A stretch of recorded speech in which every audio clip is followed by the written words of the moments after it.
Oi, gente. Tá começando o nosso Café com Bolos para falar dos principais acontecimentos da semana. O Brasil do Bolsonaro é uma máquina de absurdos. É até difícil a gente selecionar o que vai falar, mas vamos tentar resumir para você. Você tem tempo para um cafezinho? Para fazer um bom café, O que mais movimentou o país nos últimos dias é a crise da Lava Jato. A operação está na sua crise mais profunda desde que ela iniciou em 2014. Vamos entender os fatos? Primeiro, o STF formou maioria numa tese que pode anular várias condenações na Lava Jato. Porque, em alguns desses casos, os réus não tiveram direito de se pronunciar depois dos delatores, na alegação final do processo. Isso cerceia o direito de defesa de acordo com o Código de Processo Penal. Não está claro ainda a dimensão que isso vai ter. Se isso só vai valer para os réus que pediram benefício, se isso só vai valer a partir de agora, isso quem vai definir é o Supremo e o seu presidente, Dias Toffoli. Segundo, no dia seguinte, a Procuradoria de Curitiba, liderada pelo Dallagnol, surpreendeu o país e pediu a progressão de pena do Lula para o regime semiaberto. Isso abriu um debate. Se tinha alguma tática por trás, se estavam tentando esvaziar o pedido de suspeição que o Supremo também vai julgar, enfim, o que é que estaria em jogo. E o terceiro e mais desmoralizante episódio para a Operação Lava Jato foi o Janot com as suas pitadas de psicopatia, confessando, na verdade, que pensou em matar o ministro Gilmar Mendes e depois se suicidar dentro da Suprema Corte do país. O Janot, vale dizer, era o Procurador-Geral da República, a autoridade maior do Ministério Público e que estava à frente da Lava Jato. Dallagnol se apressou a defender o Janot, depois de tudo isso, dizendo que é um homem equilibrado. O Freud já dizia pra gente, quando Pedro fala de Paulo, a gente sabe mais de Pedro do que de Paulo. Ou seja, Dallagnol mostrou com isso qual que é o conceito de equilíbrio que guia as suas próprias ações. Pra gente entender essa crise da Lava Jato, por trás dela tem dois grandes fatos. Primeiro, o pedido do Lula para anulação da sentença depois que o Intercept revelou todas as maracutaias que foram feitas entre a Procuradoria de Curitiba e o juiz Sérgio Moro. As revelações do Intercept mostraram um verdadeiro conluio entre o juiz, que deveria ser isento, com a acusação. Pior que isso, mostraram que a operação foi usada como ferramenta política deliberada e até como forma de ganhar dinheiro pelos procuradores com um grande esquema de palestras. Depois disso, Lula pediu a anulação do processo. Isso está previsto lá no Código de Processo Penal. Num processo em que o juiz não age com isenção, pode-se pedir a suspeição.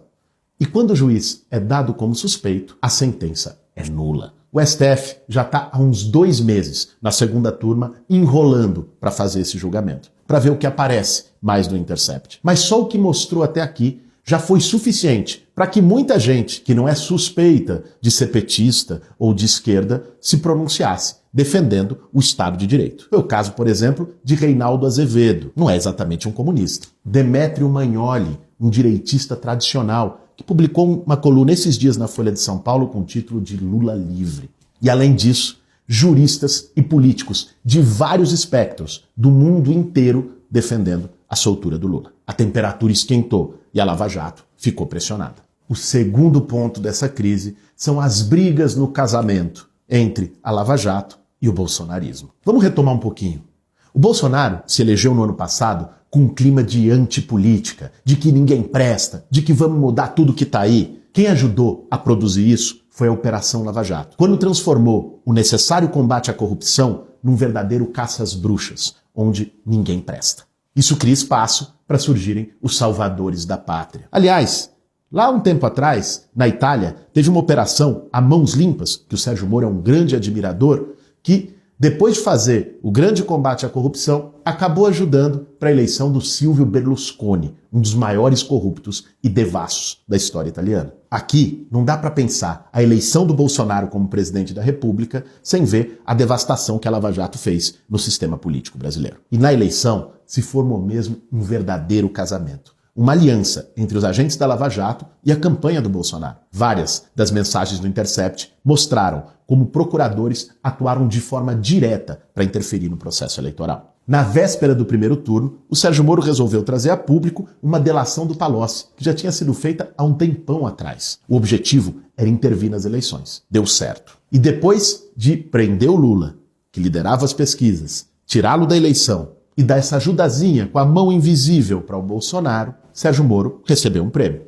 Virou ministro da Justiça. O casamento estava selado. Mas não durou muito tempo. Logo de cara, as relações suspeitas do Bolsonaro e da sua família com a milícia do Rio de Janeiro, o laranjal do PSL, o esquema do Queiroz, tudo isso começou a quebrar aquela aura do mito do combate à corrupção. O Sérgio Moro, tão ativo nos tempos de juiz, ficou calado como ministro. E pouco a pouco, o Bolsonaro foi avançando. Interveio na Polícia Federal do Rio de Janeiro, demitindo o diretor depois de uma ação contra a milícia. Interveio na Receita Federal e também aceitou a tirada do COAF do Sérgio Moro. Sérgio Moro foi recebendo humilhações públicas a cada dia e mesmo assim permanece no cargo. É isso que dá.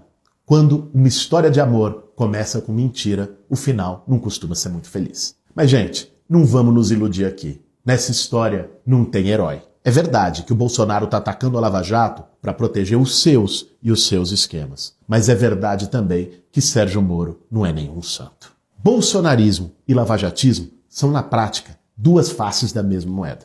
De um lado, uma seita política marcada pelo ódio, sem nenhum projeto construtivo para o Brasil e comandada por uma família enfiada até o pescoço em relações espúrias e criminosas com milicianos. Do outro, um grupo de justiceiros que usou o combate à corrupção como pretexto para um projeto de poder que partidarizou a justiça e, além de tudo, ganhou dinheiro em cima disso. E agora que a Lava Jato está nessa crise toda e que o rei está nu, os ouvidos das pessoas estão mais abertos. Então, vale indicar aqui o melhor livro que já foi escrito sobre o assunto. O Espetáculo da Corrupção, do advogado Valfrido Vardi.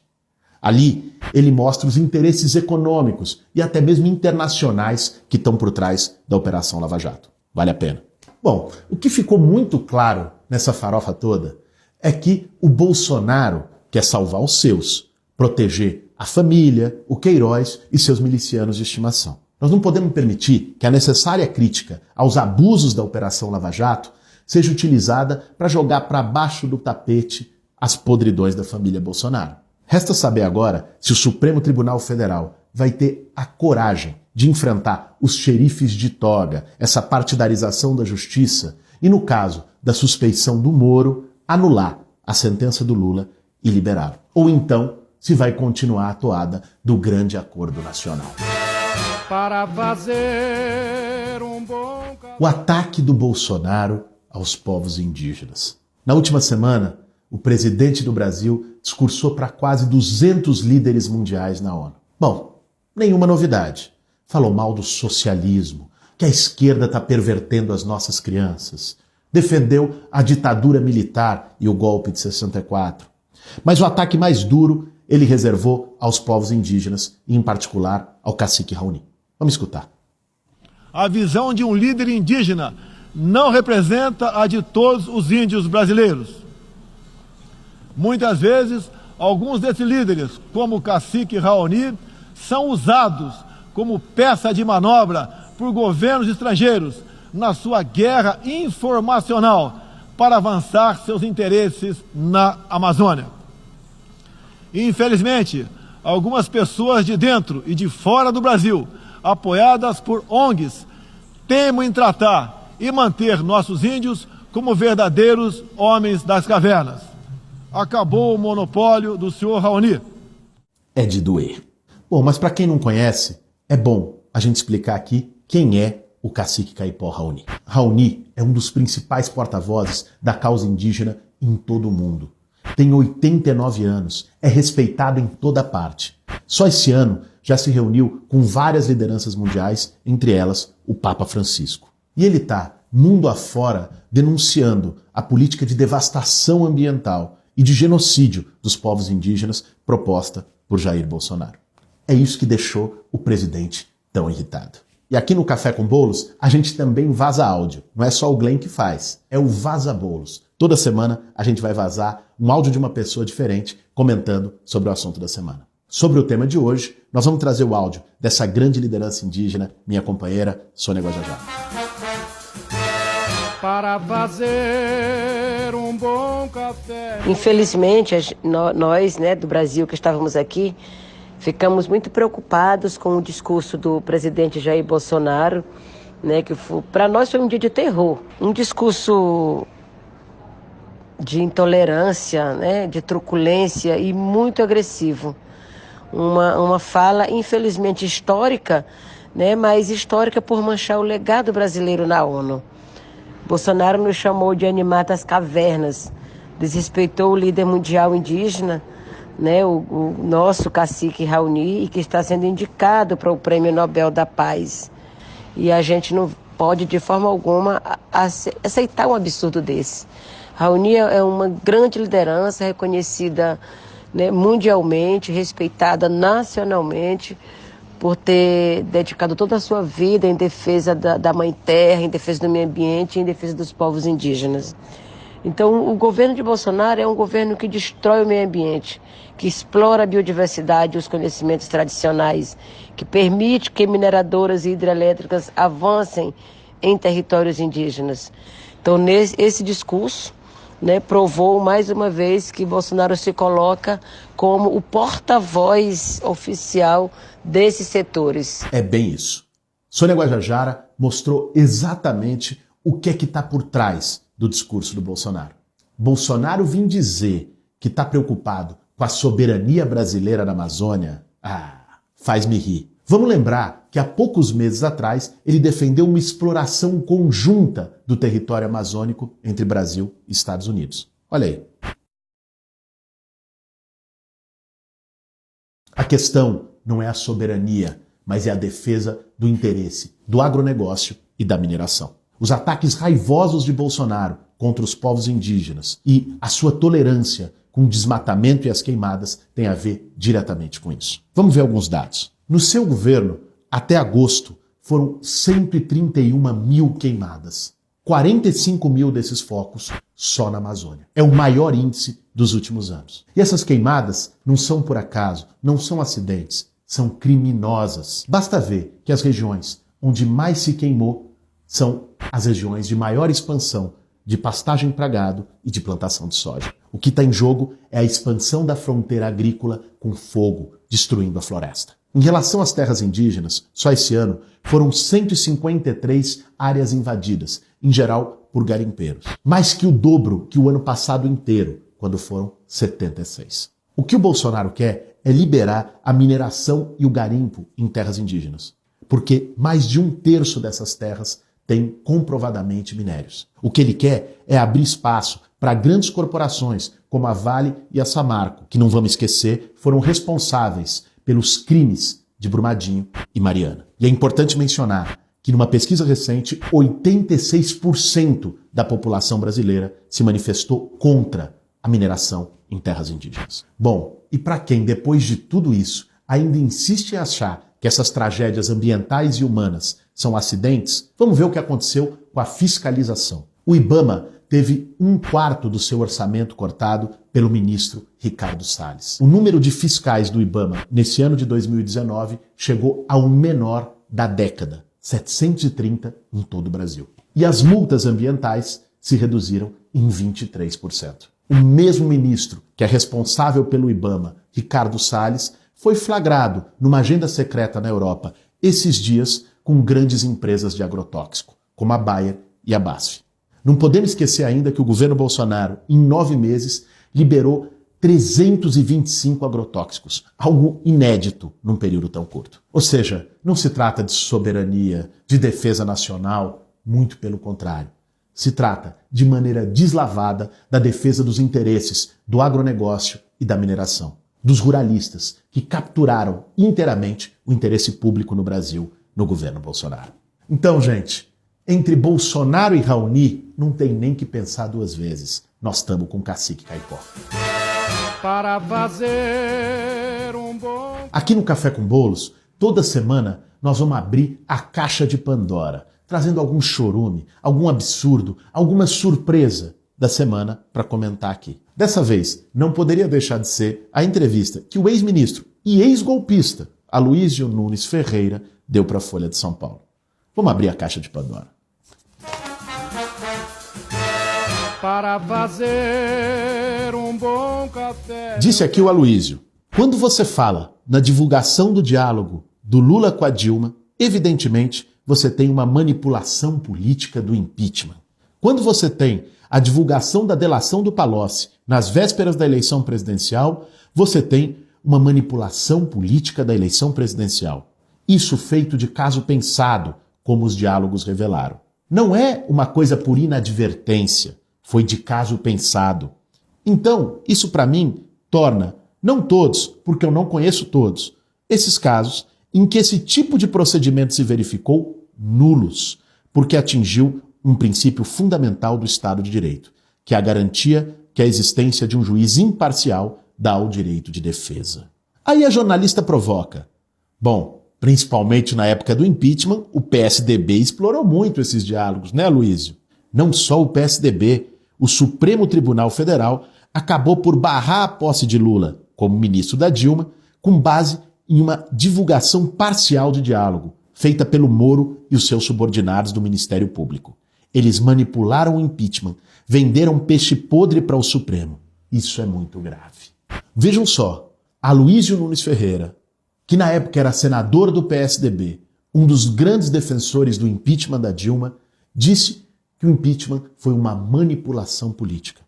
Aloysio Nunes Ferreira, do PSDB, adversário de Lula, diz que a sua prisão e que a eleição presidencial foi também uma manipulação política. Disse ainda que Moro e a Lava Jato venderam para o Supremo, para o Senado, para a República, um peixe podre. É muito sincericídio para uma entrevista só. Mas vamos ser justos.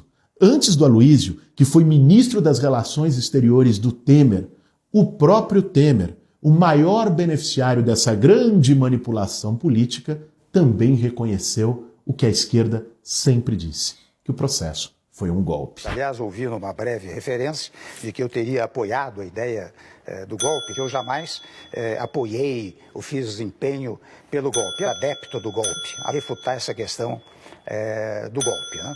É inacreditável. E teve gente que tentou defender o Temer dizendo que ele cometeu um ato falho. Bom, mas para quem já leu Freud, esse tipo de defesa não é exatamente um álibi. Para o pai da psicanálise, o ato falho é justamente quando a gente revela um desejo, um medo ou alguma crença nossa muito interna, muito profunda, que a gente não queria revelar. E aí ela se impõe através do ato falho, através da palavra. O Freud cita o exemplo numa das suas conferências de um presidente do parlamento alemão que não queria de jeito nenhum que uma sessão acontecesse, porque ia ser ruim para ele, para o partido dele, e no momento que foi abrir a sessão, ele simplesmente disse: declaro encerrada a sessão. Esse é um típico ato falho, quando a pessoa revela o seu sentimento, revela o seu medo no lugar mais inapropriado. E foi exatamente isso que o Temer fez. Revelou a sua crença, a sua compreensão profunda de que de fato foi um golpe para todo o Brasil ver no Roda Viva da TV Cultura. Antes tarde do que nunca. Se nós formos lembrar, não é a primeira vez que isso acontece na história brasileira. O golpe de 64 foi apoiado por várias pessoas que se diziam democratas, que estavam combatendo o comunismo de João Goulart. Carlos Lacerda foi um deles e vários outros políticos da época. Mas algum tempo depois, quando viram que os militares não iam chamar a eleição coisa nenhuma e que eles seriam os próximos na fila da perseguição, aí sim começaram a denunciar o golpe de 64. Dessa vez, o reconhecimento histórico está vindo mais cedo do que muita gente podia imaginar. Esse foi o nosso Café com Bolos de hoje. Acompanhe a gente nas redes, podcast, YouTube, Facebook, Instagram, vai estar tudo aqui embaixo.